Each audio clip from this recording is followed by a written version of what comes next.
Assalamualaikum teman-teman, balik lagi di channel YouTube aku ya, Yayan Handayani. Di sini aku suka sharing tentang keresahan aku sebagai ibu rumah tangga, juga terkadang berbagi tips ibu rumah tangga tentang produktivitas, parenting, ya pokoknya yang berhubungan dengan ibu rumah tangga lah ya, yang aku berharap bakal bermanfaat untuk teman-teman. Buat teman-teman yang baru nemu channel YouTube aku, salam kenal. Semoga kalian suka sama video aku dan mau nonton video aku yang lainnya. Buat teman-teman yang balik lagi nonton video aku, terima kasih selalu support channel aku. Semoga kebaikan kalian dibalas oleh Allah Subhanahu wa taala. Amin. Seperti biasa, share daily vlog lagi ya, keseharian aku sebagai ibu rumah tangga. Ini aku bikin videonya di jam 6 pagi, jadi pagi-pagi aku bikin konten. Aku beres-beres dulu karena malam tuh belum sempat beres-beres. Udah keburu capek, udah keburu ngantuk, yang namanya punya anak kecil 2 ya. Padahal udah malam, udah beres juga tetap aja berantakin lagi. Jadi aku sudah menyerah, capek beberesnya, ya udah aku biarin aja dan sekarang baru aku beresin. Karena bentar lagi suami aku mau pulang kerja. Dia kerjanya shift malam. Jadi pulangnya itu jam 8 pagi karena lemburan. Makanya sekarang aku beres-beres biar pas suami pulang rumahnya rapi. Ya meskipun sebenarnya bakalan berantakan lagi ya kalau anak-anaknya udah pada bangun ya, tapi setidaknya aku ada effort untuk membereskan rumah biar nggak terlalu kayak kapal pecah banget ya kan. Terus habis itu aku mau lanjut masak sarapan. Mau bikin nasi goreng buat sarapan aku sama Pak suami. Jadi nanti dia biar pulang kerja langsung makan, langsung sarapan, terus lanjut istirahat dan tidur siang. Seperti biasa, sambil ngelakuin kegiatan sehari-hari aku akan sambil sharing ke teman-teman, ya curhat gitulah ya, semoga kalian gak bosan. Dan seperti yang kalian lihat di thumbnailnya, kali ini aku akan sharing tentang topik parenting, yaitu cara menghentikan penyesalan yang terus berulang setelah melampiaskan emosi kepada anak. Tonton videonya sampai akhir agar kalian dapat insight-nya secara keseluruhan. Sebelum lanjut, jangan lupa klik tombol subscribe di bawah ini biar kalian gak ketinggalan video terbaru dari aku. Tapi sebelumnya aku mau disclaimer dulu ya, dengan dibuatnya video ini dan sharing ini bukan berarti aku adalah ibu yang sempurna. Tapi justru video ini aku buat untuk mengingatkan diri aku sendiri ya, biar terus belajar menjadi ibu yang baik. Topik soal parenting rasanya gak ada habis-habisnya ya buat dibahas. Meskipun sekarang banyak banget konten yang berseliweran ngebahas tentang parenting, tapi tetap balik lagi ya, ilmu pengasuhan itu balik lagi ke diri kita masing-masing. Karena sebuah gaya pengasuhan yang di-share sama orang belum tentu bisa cocok di semua orang juga ya, karena beda anak, beda lagi penanganannya, beda lagi pengasuhannya. Jadi teman-teman, aku punya 2 anak kecil ya. Anak pertama berusia 4 tahun 10 bulan dan anak kedua berusia 2 tahun 8 bulan. Setiap hari aku dihadapkan dengan tingkah random mereka yang kadang mengundang ketawa, kadang mengundang amarah. Teman-teman yang punya toddler pasti ngerti lah ya rasanya gimana ngasuh anak kecil, menguras tenaga dan emosi. Kalau ada istilah kesabaran setipis tisu, mungkin aku menjadi salah satunya. Padahal dulu tuh aku ngerasa udah kayak lebih baik gitu, lebih bisa tenang ngadepin anak-anak, udah jarang emosian, lebih mengutamakan komunikasi dengan anak-anak ya, meskipun sampai mulutnya berbusa. Tapi sekarang aku ngerasa kayak balik lagi ke diri aku yang dulu. Aku kayak balik lagi ke siklus penyesalan yang terus berulang. Siklus yang ketika anak berulah kita akan marah, terus bertindak impulsif yang ujung-ujungnya akan kita sesali. Teman-teman pernah gak ngerasain kayak gitu? Apalagi kalau kita marahnya sampai bikin mereka nangis, terus pas mereka tidur kita lihatin muka mereka, rasanya kasihan banget, terus rasanya nyesel, udah marah-marah. Terus kadang mikir, aku tuh bukan ibu yang baik ternyata. Aku tuh ibu yang jahat. Dan dalam hati aku berjanji gak akan ngulangin itu lagi, aku gak akan kayak gitu lagi, aku akan lebih sabar ngadepin mereka. Tapi ternyata terulang lagi, emosi lagi, meledak lagi, dan nyesel lagi. Capek gak sih terus muter di situ?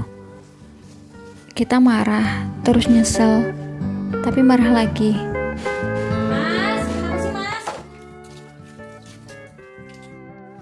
Marah-marah terus juga bikin kita capek fisik iya, batin juga iya, kasihan juga anaknya ya kan. Setelah itu aku sadar, ternyata jadi ibu adalah proses belajar yang terus-menerus. Harus terus di-charge biar kita bisa menjadi ibu yang semakin bijak. Gak cukup baca buku parenting cuma sekali, gak cukup nonton video parenting cuma sekali.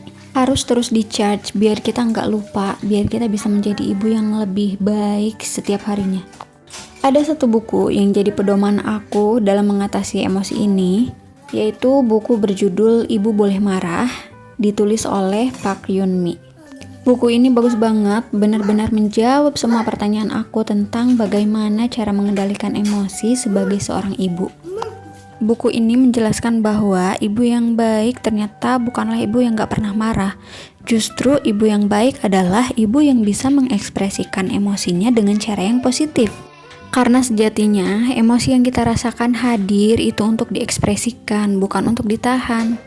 Justru kalau kita mencoba untuk menahan emosi kita, itu malah akan menjadi bom waktu ya. Sewaktu-waktu bisa meledak begitu saja. Jadi aku udah merangkum beberapa poin dari buku ini agar kita bisa mengendalikan emosi kita dan bisa keluar dari siklus penyesalan ini tanpa harus menekan emosi kita. Tips yang pertama, pahami diri sendiri. Kita harus tahu kapan kita bisa jadi mudah marah dan dalam kondisi apa kita sulit untuk mengendalikan emosi. Tujuannya agar kita bisa melakukan pencegahan lebih awal. Contohnya, aku akan jadi lebih mudah marah kalau aku lagi lapar. Jadi jangan paksain diri untuk ngasuh anak dalam keadaan perut lapar. Terus aku juga akan jadi lebih gampang emosian kalau badan udah kerasa capek. Makanya kalau udah ngerasa capek, aku akan berhenti dari semua aktivitas aku, istirahat sejenak, atau ajak anak-anak untuk tidur, atau minta bantuan orang kalau di rumah lagi ada pak suami. Nah, itulah beberapa contoh berdasarkan diri aku sendiri ya. Kira-kira kalau teman-teman nih, kapan dan dalam kondisi apa kalian sulit mengendalikan emosi? Coba share di kolom komentar ya. Kalau di antara kalian ada yang belum tahu kapan dan dalam kondisi apa kalian sulit mengendalikan emosi, mulai sekarang coba evaluasi diri kalian dan tuliskan kira-kira hal apa aja yang bisa bikin kalian jadi gampang marah. Tulisin di kertas atau di memo HP kalian dan ingat-ingat kira-kira flashback ke waktu lampau gitu. Kalian ketika marah itu dalam kondisi apa dan apa yang membuat kalian gak nyaman gitu ya. Coba ditulisin satu-satu biar kalian lebih memahami diri kalian sendiri juga. Tips yang kedua, sadari respon fisik kalian terhadap amarah. Kalau kalian masih belum memahami kapan dan kondisi apa yang membuat kalian lebih sensitif, kalian bisa memperhatikan respon fisik kalian saat kalian marah. Karena respon fisik itu bersifat alami dan bisa muncul dengan sendirinya saat kita marah.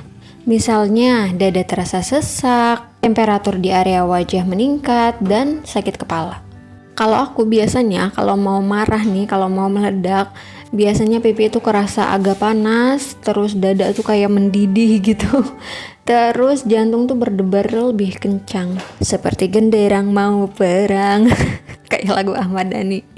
Respon fisik ini berfungsi sebagai pemberi sinyal kali ya ke diri kita kalau bentar lagi kita mau marah nih. Kalau aku udah ngerasain respon fisik itu, aku akan menarik nafas panjang sambil beristighfar untuk memberikan diri aku jeda sambil berpikir apa yang harus aku lakukan dalam menghadapi situasi yang sedang membuat aku nggak nyaman ini gitu. Biar aku nggak bersikap impulsif atau memberikan reaksi berlebihan yang ujung-ujungnya akan aku sesali.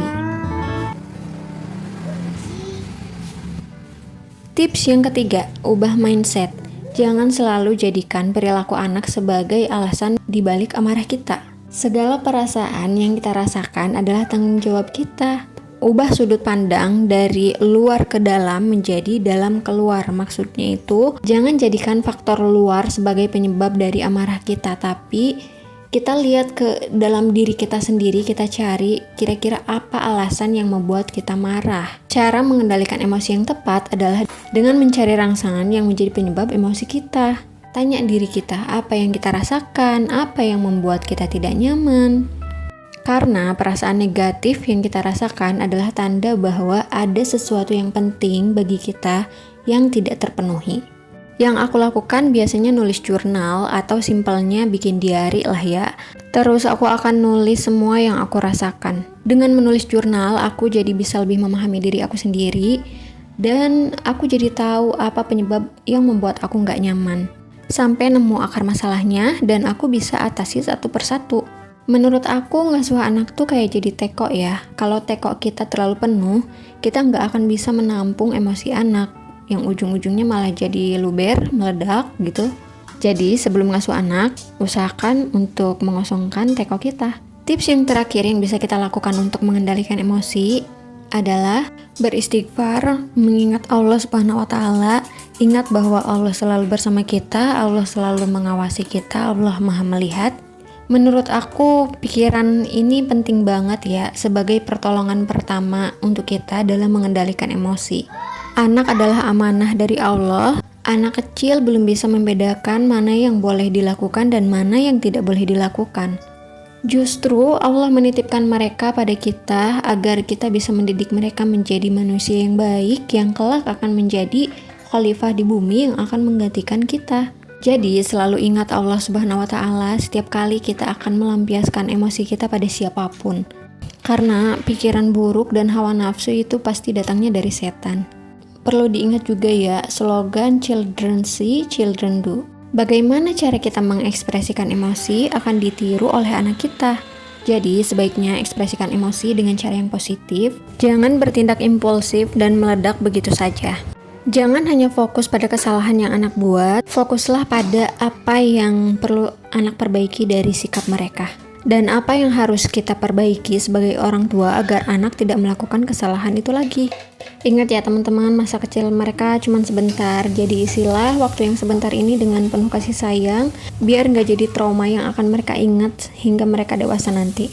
Bismillah, semoga kita bisa menjadi ibu yang lebih baik setiap harinya, amin. Nah, itulah beberapa tips yang telah aku rangkum dari buku Ibu Boleh Marah.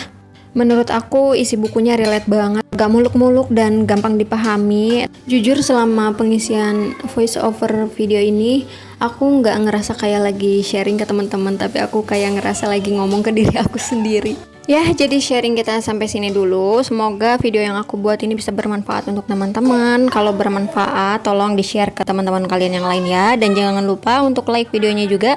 Terus subscribe channel aku biar gak ketinggalan video terbaru dari aku. Sampai jumpa di video selanjutnya. Bye-bye. Assalamualaikum.